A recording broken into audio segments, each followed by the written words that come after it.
Hello, boys and girls. I can't believe I'm doing this. And if you're now like, what the hell's going on? This isn't, it's neither Monday, nor is it Wednesday, nor is it Saturday. Nope, I'm not here to talk wrestling or wrestling. I'm here to talk sports. I've been contemplating for some time now to actually do like a podcast where a really short podcast at the most 20 minutes, 15 to 20 minutes, where I just express how I feel about certain hot takes that are happening in the sports world. And I've come to conclusion just to go ahead and do it. And what a better time to do it than now. For those who are tuning in, I normally do a wrestling podcast if you're on YouTube. For those that are listening on Stitcher, Tumblr, SoundCloud, iTunes, and Podbean, if you're into sports, then I hope you tune in to this as well. And came up with the brilliant name, Peter Talks Sports. And this is episode 1 of Peter Talks Sports. And again, I've been sitting all day because I told myself I was going to start doing this. And then there's some juicy bits going around right now, just floating around. And I wanted to talk about it. I didn't know when. Tuesdays is normally my day open to do some stuff like this. And then I got hit with the news that Chip Kelly got fired. Yes, the head coach and GM of the Philadelphia Eagles, Chip Kelly, has been fired. And I just happened to scroll up through my Facebook, saw my homie Kareem, and he had it posted. And I was like, what? And, because I'm like, I'm just wasting time on Facebook contemplating if I want to do this podcast or not today. It was going to come at some point, but when, I don't know. But like nobody, and I mean nobody, like the sports heads on my Facebook, nothing. It just hit. And sometimes, I guess somehow he got a notification, he posted it. And then I immediately go to Twitter and I just hit like the search button. First thing that comes up, Chip Kelly. As soon as I did that, the fucking NFL app sent me an alert saying that Chip Kelly had just gotten fired. So, Black Monday was upon us next week. And the fucking Eagles are like, oh, hell no. We ain't waiting till Monday. There's a little bit of a shakeup in the locker room. There's a shakeup through like the executives and all that shit. And they said this dude not only has to go, he has to go now.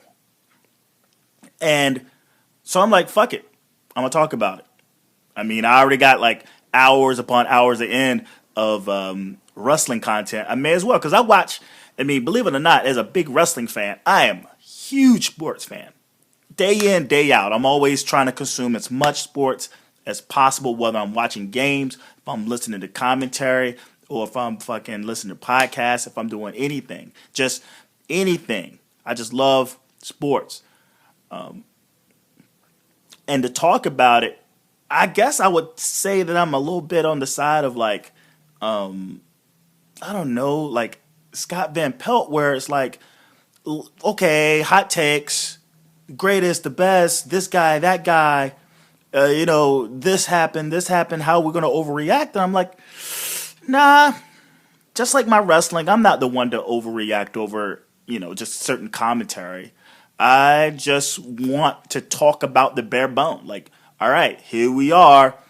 We're gullible as consumers to how the conversation should be. And I'm just like, dude, it's not that hard. This is not a difficult thing to talk about. Like, you want to, either A, go the sensational route or, just the sort of cheap pop route, just say just stupid, ignorant stuff. But man, it's about logic. It's about logic.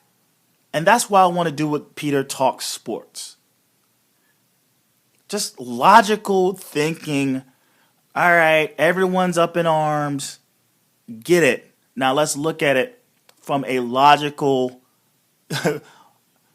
calmer heads prevail perspective. Okay? I'm not here to sensationalize shit. I just want to gather the information, have it processed in my head, hear how everyone else is talking about it, and then I shoot it back out to you. Again, these aren't going to be long podcasts. These are going to be short podcasts. Anything between 10, depending on the hot take, every Tuesday on the week. You know, whether 10 minutes, 15 minutes, 20 minutes. And it's going to be with a football, basketball, baseball news, golf news, you know, hockey news, whatever is a hot take. I'll pick like 2 or 3 things to talk about and then just give you my opinion and then keep it moving. So and yeah, it's going to be on my wrestling page. Why the fuck not? I like to think some wrestlers like sports as well. I do. So this Chip Kelly shit, right? The writing has been on the wall since the beginning of the season when they anointed him as GM. He got rid of everybody. I mean, everybody. Everyone had to go, you know? And it's like the ego of Chip Kelly is not that those pieces didn't work for him. It's just that those weren't his pieces. Now let's just look at the pieces that he got rid of over last season, right? He gets rid of Nick Foles. He gets rid of Shady McCoy. He gets rid of Trent Cole. He gets rid of Kerry Williams. He gets rid of Deshaun Jackson. And those pieces, I mean, just those alone, just Deshaun Jackson and Shady McCoy alone and Nick Foles, those guys were building something. Those guys were pieces to like a puzzle that kept getting them into the playoffs. A winning season, all this stuff. And you can say, I mean, Chip Kelly can say that he didn't want these pieces. It didn't work for him because of this and this and this. It's like, no. Again, they weren't your pieces. But the one person you did keep was Riley Cooper.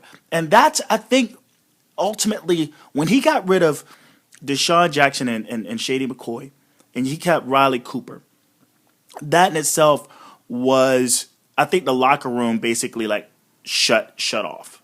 And that was the talks at the beginning of the season. Is Chip Kelly a racist? Is Chip Kelly this about black men and this and this and this? I never really wanted to get into the hoopla of that.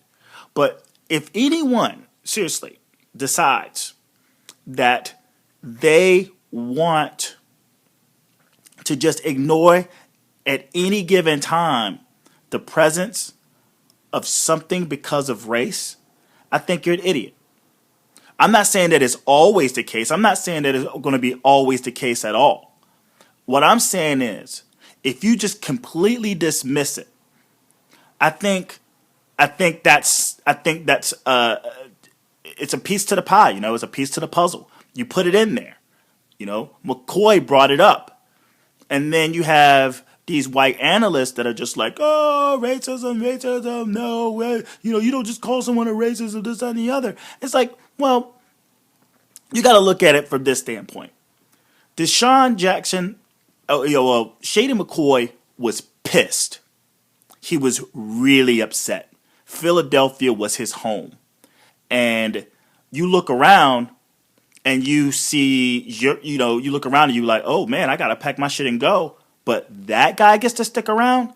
Yeah, I'm gonna raise it up. And not saying that he was entitled to, but like you put yourself in his shoes and you would probably factor in the same thing.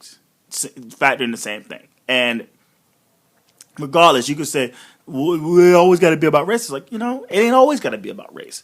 But sometimes it's got to be about race. And he had every right to bring that up.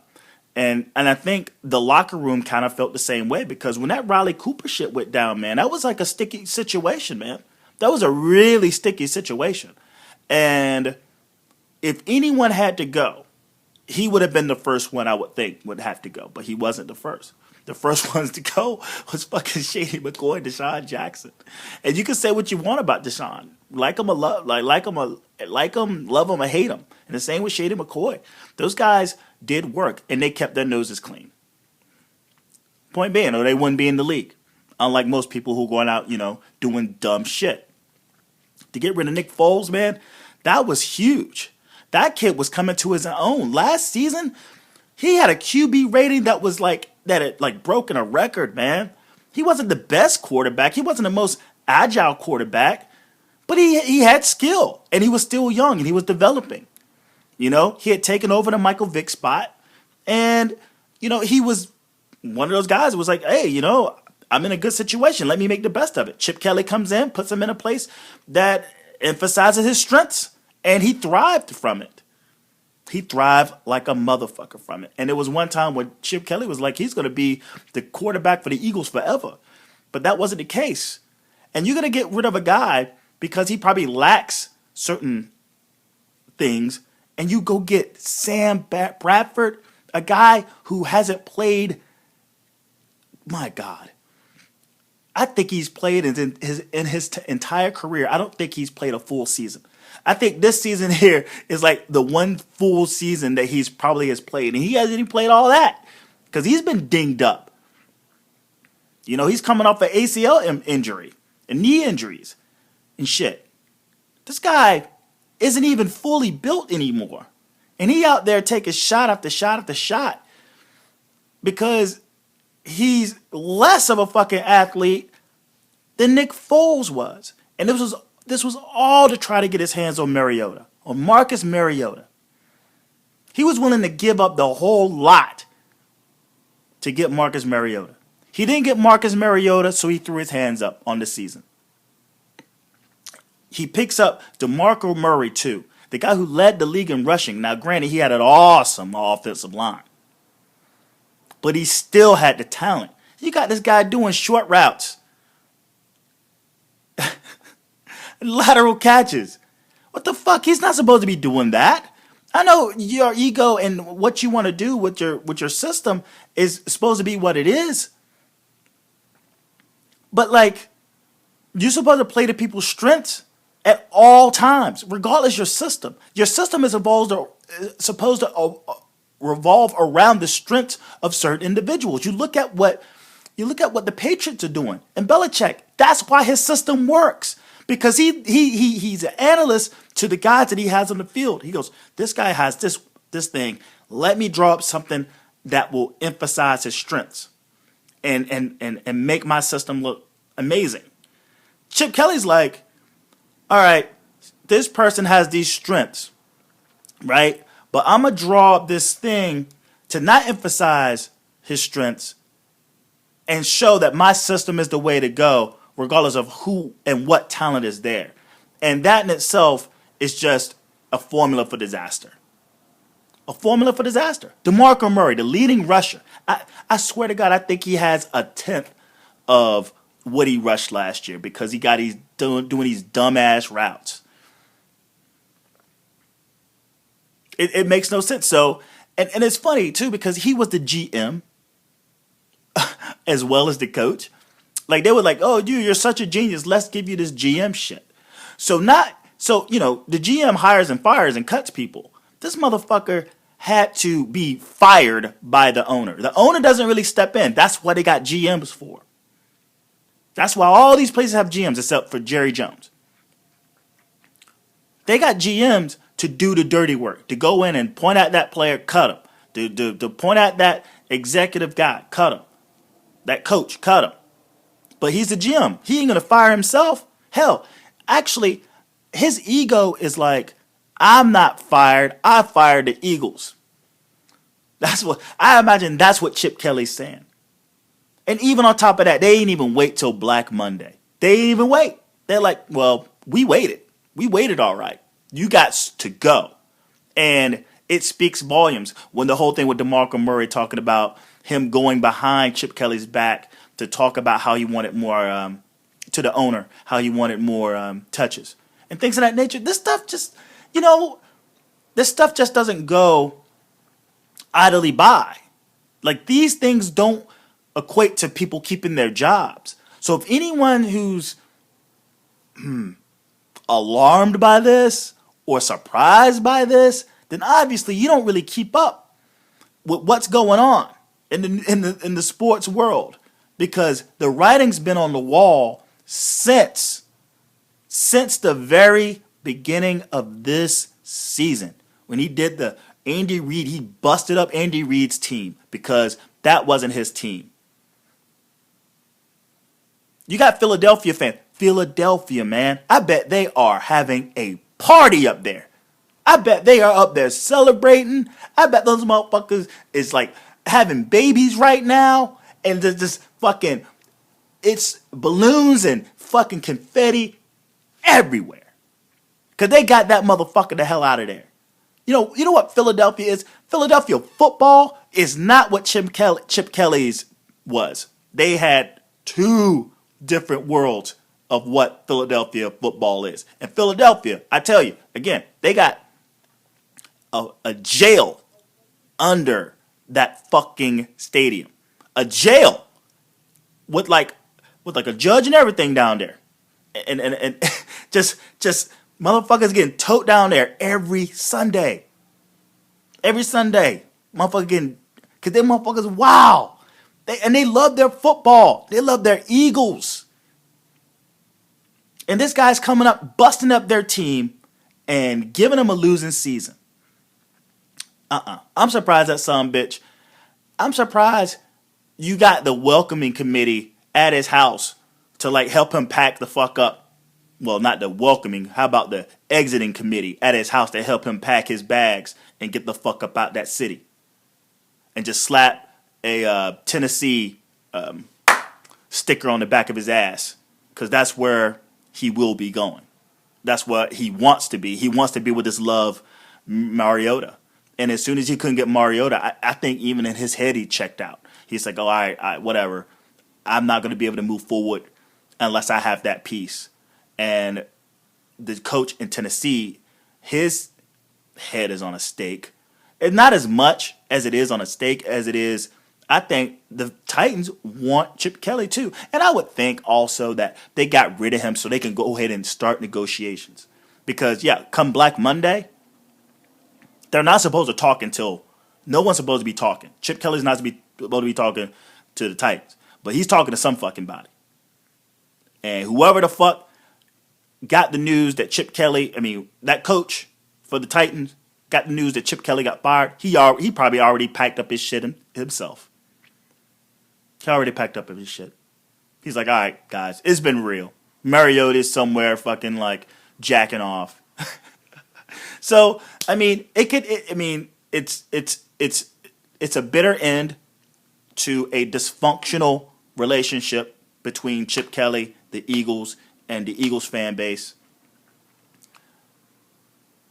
Maybe it could turn into something better for him. Maybe it could turn something great for the Eagles. But you just don't get rid of a coach and expect a wicked turnaround instantly. This is, and then with the pieces gone and you have to rebuild with whatever you have right now. Now, you got some decent pieces. You didn't have the pieces that Andy Reid had. That's all that matters. That team could have done some real damage. Andy Reid, he was going through some stuff. It's kind of unfortunate that he had to bite the bullet for things that he weren't in control of, especially like his son's death and all. But he's doing all right over in Kansas City, So the Eagles are just going to have to go through another rebuilding stage. Who's going to be the coach coming in? Who knows? Harbaugh may be available. And that's all I'll talk about with the Chip Kelly stuff. The only other thing that I wanted to bring up was this story from Al Jazeera and and I guess the PEDs and the list of players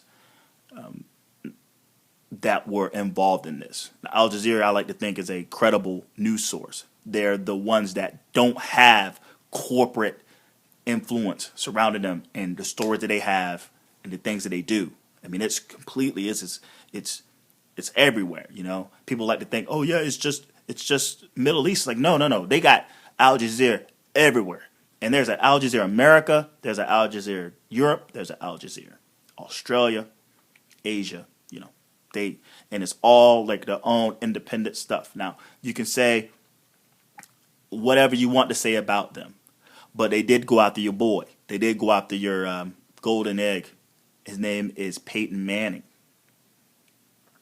And what I've noticed when the news came out is that like, we're not even going there. Not even, au contraire, mon frère, don't you even go there. Because there's no way in hell that we're going to sit here and talk about Peyton Manning and him and how competitive he is and his legacy, his NFL legacy, and him in connections with cheating and PEDs. So this should be the news cycle all fucking week. It's Tuesday, and they've already nipped that fucker right in the bud. All everywhere. They already nipped it in the bud. And they're talking about this one baseball guy. Like when it first broke on, you know, social medias, all I saw was the face of that one like baseball player, black dude. He was on every face of everyone. But I'm like, that ain't the fucking biggest name on that list. It's Peyton Manning. Peyton Manning. And y'all gonna like just completely ignore this. Why are you ignoring this? I don't understand why the fuck is this not just new. And this is all accusations. You know who else had accusations? The entire 90s baseball era. They all got hit from Jose Canseco. It was just speculation. And it ruined an entire era. Just ain't nobody going to the Hall of Fame from 1990 to 2000. Like that block. You got some guys in there, but that block is like just flooded with superstars that will not get in because they got knocked for juicing. And it was all speculation that ended up coming to light. You look at the guy from the Brewers. You look at A-Rod. You look at all these guys. It was all speculation. Independent investigation. And come to find out, all those sumbitches were cheating. Now, I don't know how the other people on this list are going to be investigated or how they're going to be talked about in their own respective sports news cycle. But when it came down to Peyton Manning, they said, not NFL, buddy. We're not having it. We're not even having it. And I think it's unfair. I'm not saying that he did it. I'm just saying if there's strong speculation of him out there using HGH to get back because he's uber competitive, then he has to be investigated. Somebody has to go and check this shit out. If they do not check this shit out before the week's in, then I'm like, you know what? I know where the head of every analyst and the NFL, I know where all their head is. I know where all their head is. And it's up the ass of Peyton Manning. Not thinking, nope. They're like, And I hope there's somebody out there that's still doing investigation. Like they're still trying to pry and get more information on this. This is too good. And this guy, at least look more into it. I'm not saying throw the book or like judge this guy or anything or say he's guilty. Just I'm just saying, look into this. This is too juicy. He's too big of a name to just let that shit slide. And maybe that's why it's sliding. He's getting a yellow brick road right the fuck out of there. No one's questioning him. No one's questioning him about it. It fucking sucks. And the only thing we got left now is the college football playoff. And we got Clemson. We got Alabama. We got Oklahoma. And we have Michigan State. And these are the teams that will be representing, going for the gold, for all the marbles. They're going to be in the AT&T Stadium. This is New Year's Eve, so it's going to be a big day. And you got what you got? Clemson against Oklahoma. You got Alabama against Michigan State. Should be interesting. I don't know if you have predictions, but I have Clemson beating Oklahoma. It's going to be Clemson, Alabama. I see Clemson, Alabama in the finals. And I hope Clemson win. I mean, even though I'm a Carolina fan, apparently we just got our ass handed to us by Baylor. I got to support the ACC just very much like I did when Florida State was kicking ass with Jameis Winston. SEC, it's like they've been dominating for a while. Alabama especially, and Florida, they've been winning championships, but they haven't had any championships in that SEC anytime recently. I think the last, we'll see. I go ACC. My homie Terrence Polk, T.O. Polk, he's listening. If you're checking this out, all right, man, go orange and purple. Whoa, the fuck. But yeah.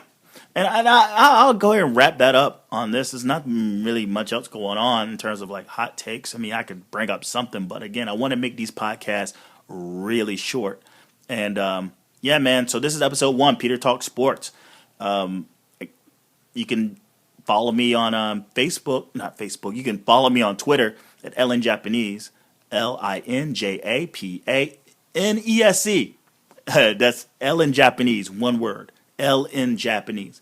And if you like wrestling, subscribe to this shit. But just know, if you don't like wrestling, and again, this is my first one, and Peter Talks Sports, if you like it, subscribe, and just know that it's going to hit you every Tuesday evening in video format, also in audio on iTunes, Stitcher, SoundCloud, Podbean.